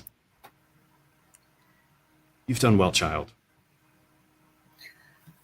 No one who reaches here thinks that it was their time to go. Everyone has unfinished business left behind. But that is the joy of the afterlife, to be free of such stresses and worries and cares forever. Done well. There's nothing more you could have done." But my friends, they're going to be hurt. I need to help them. I just can't. You know, I helped get them into this mess. I said yes to so many of the bounties. I'm the one who put them in contact with Oakenhoof. I really... Is there anything that I can do to help them? She kind of squeezes your shoulder in reassurance and says, "You were and are a good friend, Kayleesha. But a good life is not a complete life. It is an honest one. An honest one you lived. Rest here, darling." And as she finishes saying that, suddenly this what looks like almost like a dark octopus tentacle suddenly wraps itself around one of your arms. PTSD! And then like another and another and another. And you're just like completely held by this, and you see Moonbow suddenly just like gasp, and you feel like you're being pulled through this kind of like thick membrane, like almost like you're falling off of your chair and being pulled at the same time. And before you realize it, you're looking up in this kind of like sea cave of some kind, and you look up and you see the forms of your friends, but it's almost like there's some kind of filter over your vision where you're not seeing them as clearly as you did just what felt like moments ago. And you suddenly get the sense that you're conscious, but you don't have a body. You don't have a sense of being anywhere. You are just kind of thought and spirit and form. And kind of looking around, you see that you're a ghost. And everyone is kind of looking at you with kind of a mixture of shock and confusion and horror. And everybody else, you could see Kayleesha, and she's kind of this ethereal white ghostly form. And you could see still evidence of her death in her visage. You could see like a broken nose, and like her arm is hanging loose with like a broken collarbone. You could see evidence of a crushed rib cage, but she is otherwise there. Venestra. And Calypso's just kind of there. She's just kind of like sadly shaking her head. This is a bad omen. I was just saying how I wanted to help my friends. Right after Venestra, you were gonna take my leg bone. I still can, since you're not in your body. You looked better, Kayleesha. Wow. You just had that ready to go. Good Lord. Yeah, that was beautiful. I mean, yeah. Wow, I mean, you said she doesn't have a nose or anything. I think this is appropriate. That was so Girl, you look better. This is so depressing. Girl, you looking a bit busted. Now we know what to use for the thumbnail. Yay. Yes, Shanti, take a picture of that. I'm sorry, I hopped out of character. It's okay. I'm sorry. That's hilarious. Okay. I shall provide you a drawing. Back. You guys, Kayleesha. don't be scared, okay? It's me, but it's not me. So can I touch you? Can I? You could try. Can I walk through you? You go to like try to touch her, and your hand just phases through. Ooh, you can walk through walls. I want to hug you. Sprinkles, I want to hug you. Sprinkles. Try to hug her again and again, but you just keep falling on her corpse. Cool. This is so cool. Venestra, what are you doing in my stomach, dude? Ew. Venestra. Eleanora, those coffee beans were beautiful. I watched the whole thing with Kark. Guys, I saw Kark. You did? Oh my Yes. gosh. I miss him. Kark made me ghost coffee, and it was like the most heavenly cup of coffee I've ever imagined. And you know, I was just talking to my goddess and just begging her for another chance just to come down to I can't stay, guys. I kind of was in the middle of trying to bargain, and she wasn't going to let me come back. In fact, I don't know how I even came back, but I do. Here. Oh, hi. Hi. Yes, hi, you're Kayleesha. Yes, you were Calypso, I think, bringing Yes. my friends here. Yes. Hello. We tried to bring you back. It seems we're only partially successful. Is that why I'm a ghost? Yes, that's what partially successful means. I'm so sorry. I'm very sorry. Just be grateful you're not undead. Oh, Walking I corpse. am grateful. She kind of side eyes Irshc. My apologies. Yeah, I was afraid of the smell myself. I can't stay, you guys. Though. Ethereal even in death. Of course. It's me. I have a whole bunch of stuff that I always wanted to try, but I wanted to. I'm not here for long. I'm only here to help you guys defeat Ganjur, because it just so happens that Ganjur is the reason. He's the one I've been searching for almost my entire life for almost 100 years now. And I'm only here to help you defeat him. And then I'll be gone. So, Sprinkles, I'm so sorry, honey. I'm so sorry, Sprinkles. I'll be sure to take care of Vader for you. Yes. I believe that you're going to be the only one that Vader's going to respond to.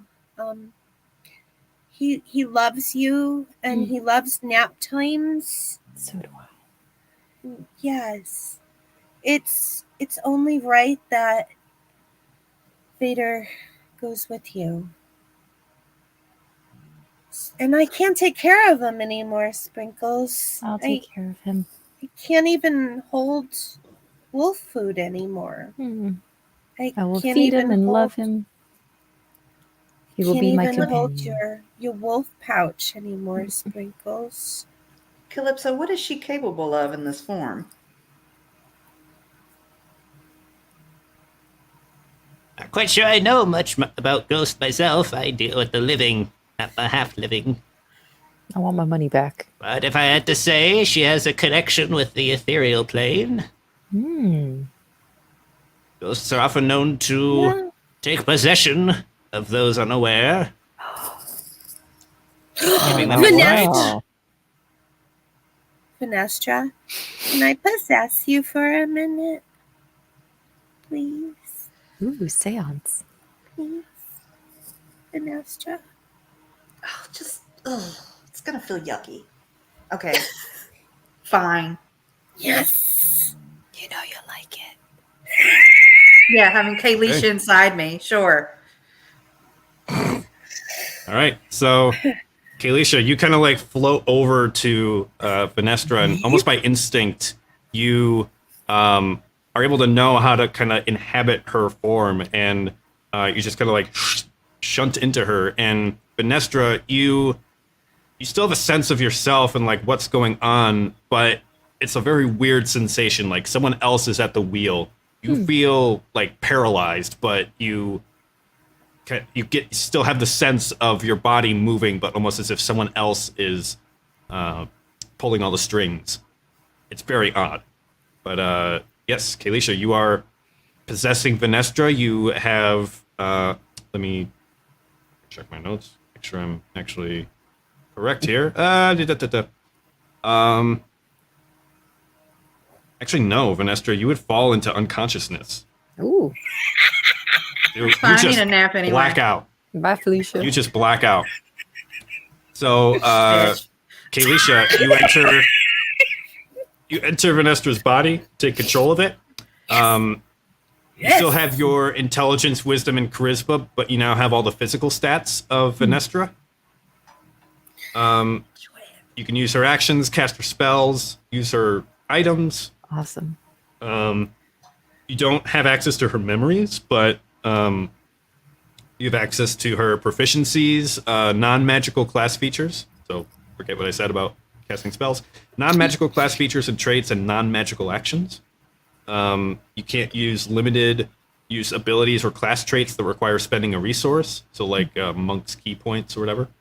And you're in control for the next 24 hours or until Venestra drops to 0 hit points, or you end your possession as a bonus action, or when you are turned or affected by Dispel Evil and Good or a similar effect. And Venestra, whenever you take damage, you can repeat a saving throw to get back possession. Well, okay. Well, Princess Sprinkles. I'm not Venestra right now. I'm Kayleesha. Good lord. Hi, Eleanora. I regret this decision. This is awesome. Damn. Venestra's always horny. Oh no.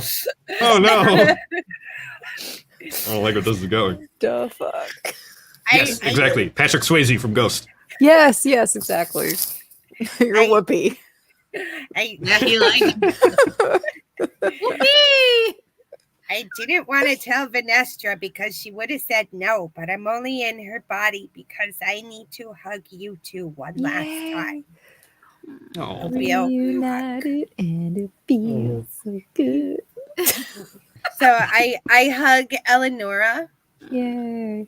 And say, Eleanora, I'll still be here in ghost form. But I like hugs, and so do you.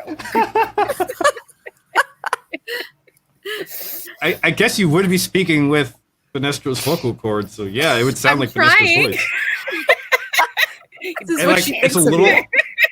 I it's a don't know little where awkward. that came It's like a little awkward because you're not used to Venestra's frame, so you like accidentally elbow Princess Sprinkles as you're like going in for a hug.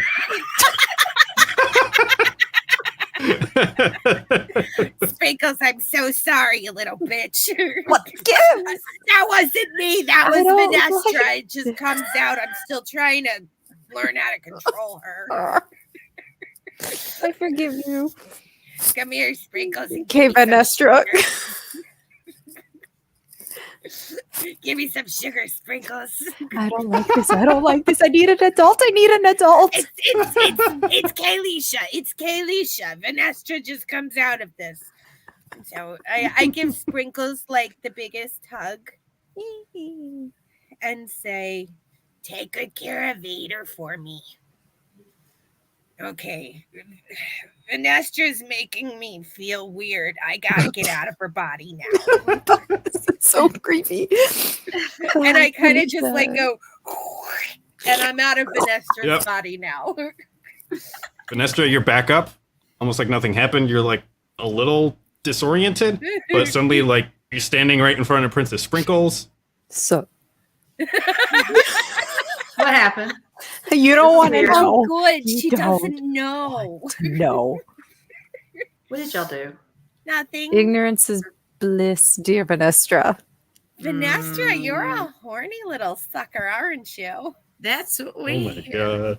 How would you know that? Well, you do know that, but how do you know? Well, I did you just do? went into your body, but Oh, Christ. kind of. The DM was not expecting this of the ladies. Ladies' night. And Venestra's feeling right. After this, I'm gonna take. After this, I need to go like take some time and like have some time because this is weird. This is weird. And you can't watch us. You can't watch us. Kayleesha in the park, you pervs. It's not like we are watching you Mhm, as mhm. much as we are right there with you, and you just can't see us because we're on a different plane than you are. But Yeah, the we're voyeurism right plane. there next to you. We were there the whole time. Peeping toms. And with that, Kayleesha kind of like demonstrating this ability, you use your ethereal jaunt feature to kind of like zip in and out of the ethereal plane, and to you all, she appears to just like pop up and then somewhere close by. Cool. And Kayleesha, it's like from your perspective, like when you shift to the ethereal plane, the geography of where you are remains the same, but it's almost like that like Nazgul vision in the Lord of the Rings movie, where oh good lord, where you kind of see like the spirit auras of everybody, but it's kind of like hazy and or hazy and indistinct. Mhm. And you could choose to make yourself seen or not once you're in the ethereal plane. I wanna be But a ghost. when you're in the ethereal plane, you can't affect anything on the material plane, nor can you be affected by anything on the material plane, and vice versa. Cool.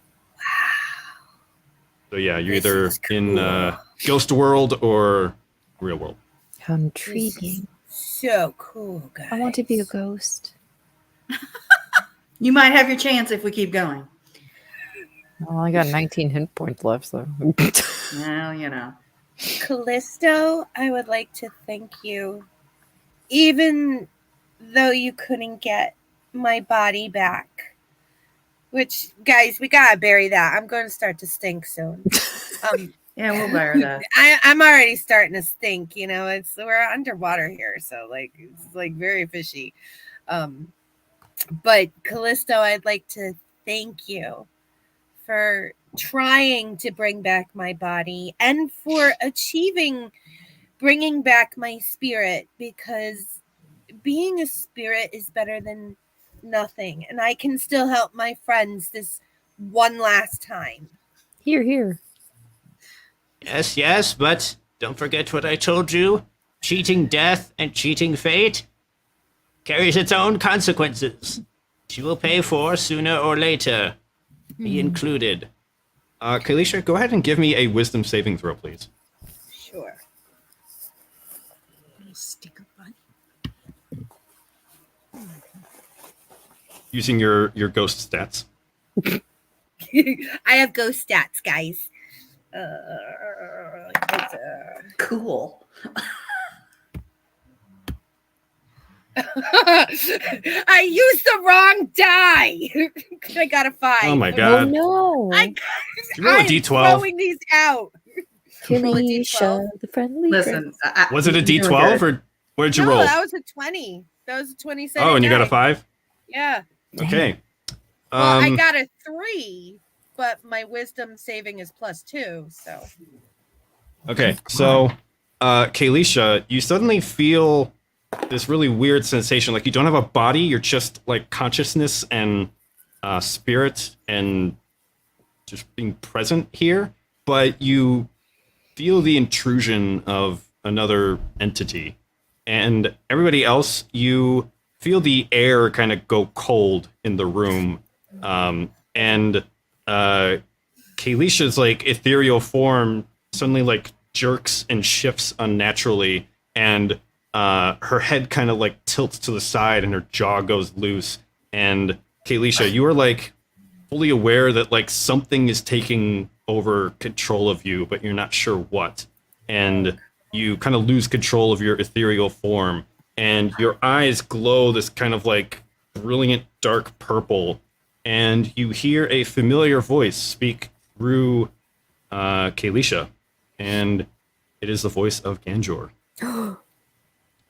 You dick. How quaint! The pardoned of Tempest Bay, always playing the heroes. Scrabbling in the dirt for my phylacteries like mice scavenging for crumbs.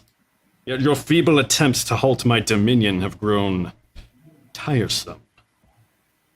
Did you truly believe you could overcome me? Pitiful creatures, forever in the shadows of my greatness. I am Ganjor, sovereign of the Shadow Realm, the one who has tamed the nightmares of the abyss. What are you but insects skittering away from the light? You wrestle with the concept of death, yet you fail to understand its power. Death is the ultimate destiny, the inescapable conclusion. Even your precious Kayleesha could not evade its grasp. And at this point, he basically like forces Kayleesha to dance around almost like a marionette in this kind of like sick facsimile of life. Continue your futile quest, resurrect your lost comrades. It will avail you nothing. My power is everlasting. And once I grow weary of your incessant interference, I will cast you into the depths of the darkness you so fear. And remember this, heroes. Kayleesha is now my gateway, a window through which I can observe your pathetic struggles. At any moment I can reach out and touch her, see through her eyes, hear through her ears. There is nowhere you can hide from me now. He gives this final laughing cackle as his essence fades, disconnects from you, and Kayleesha, you return to your senses, your eyes no longer glowing, and the air in the room returns to its normal temperature. What a dick. Damn you, Voldemort. Well, Kayleesha, now you're the spy. Oh,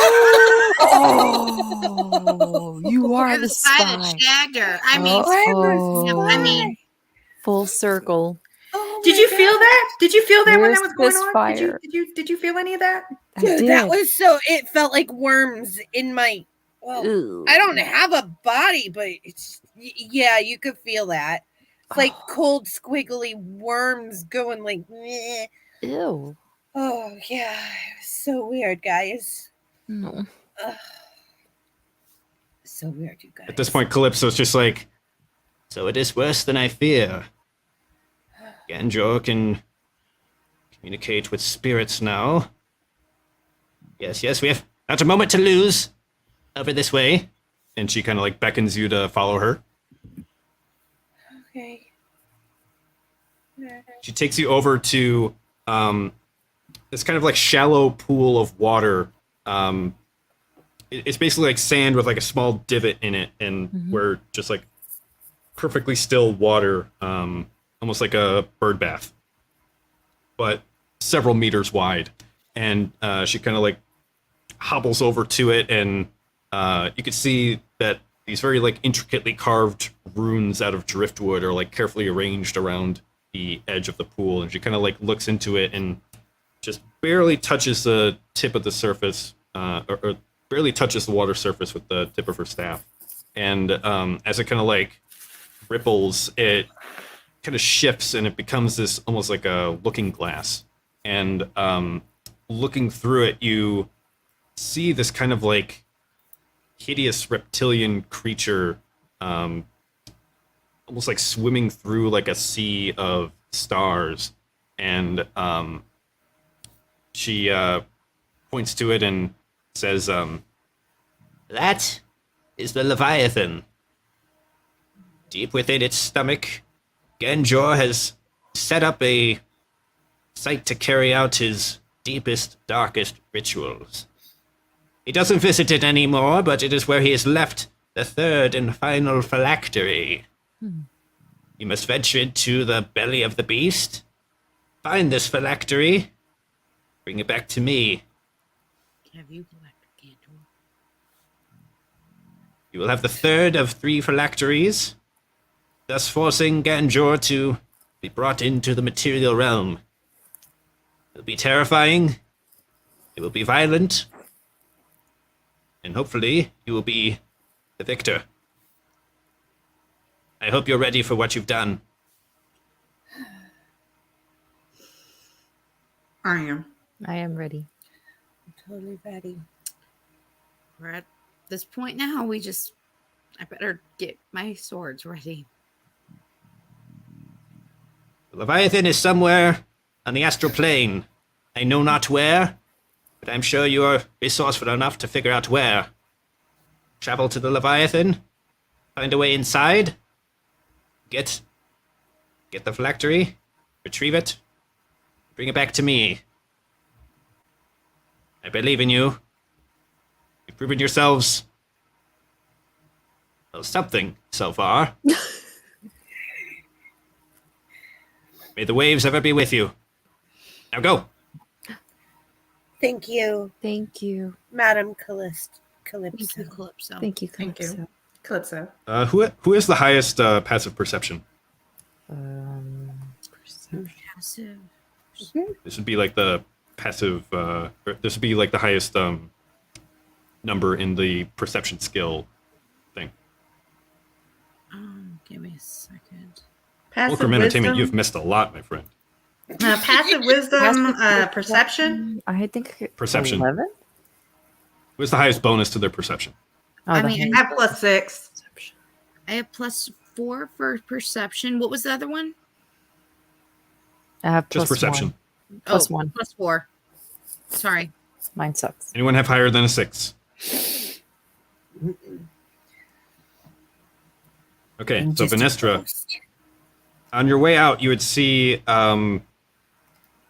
passing by kind of the living quarters area of the cave, you would see what appears to be like an arcane workshop of some kind.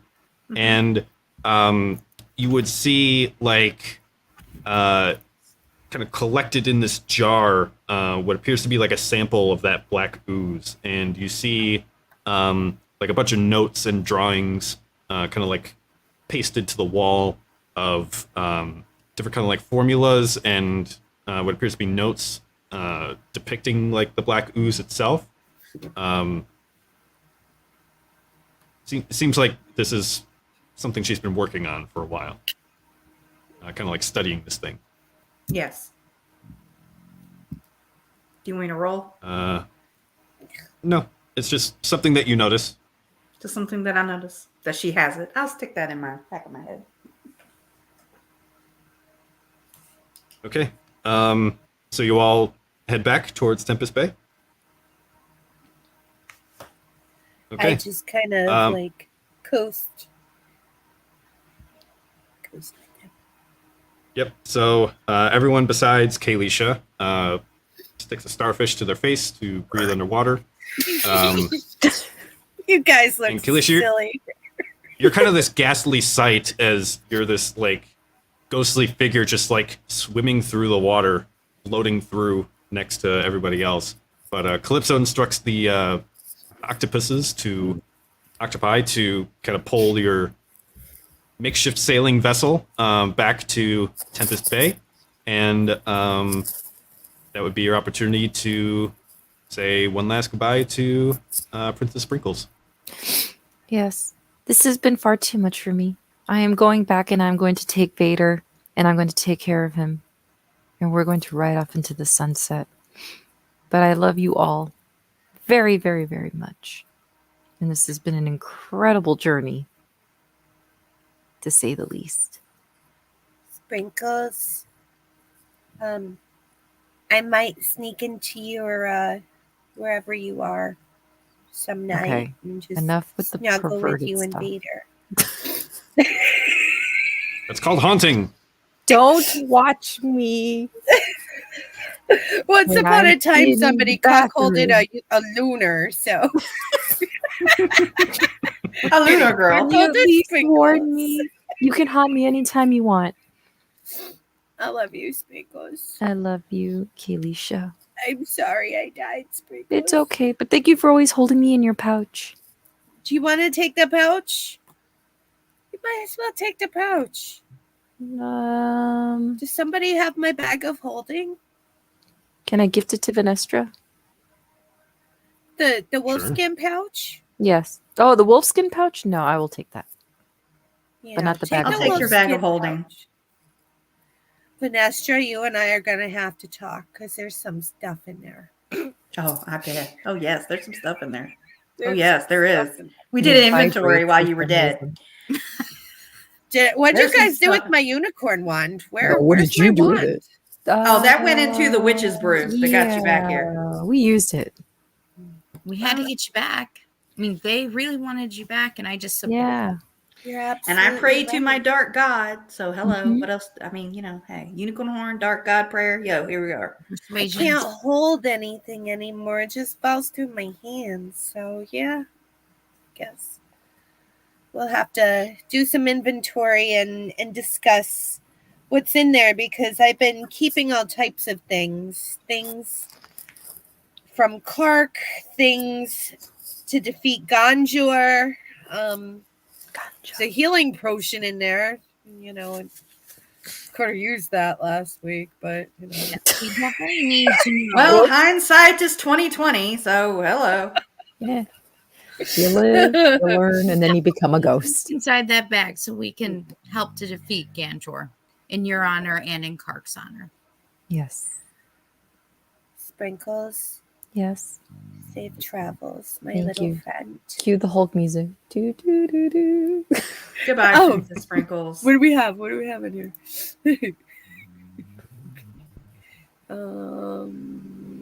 Here, bye, Sprinkles.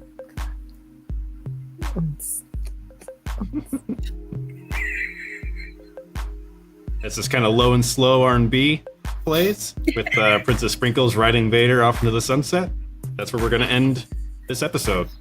Bye, Sprinkles. Hi, Sprinkles. It's been wonderful. Bye, Sprinkles. Thanks for All joining right. us tonight, friends.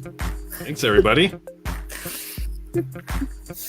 I had no idea how this was going to go, so I'm I mean, glad it went okay.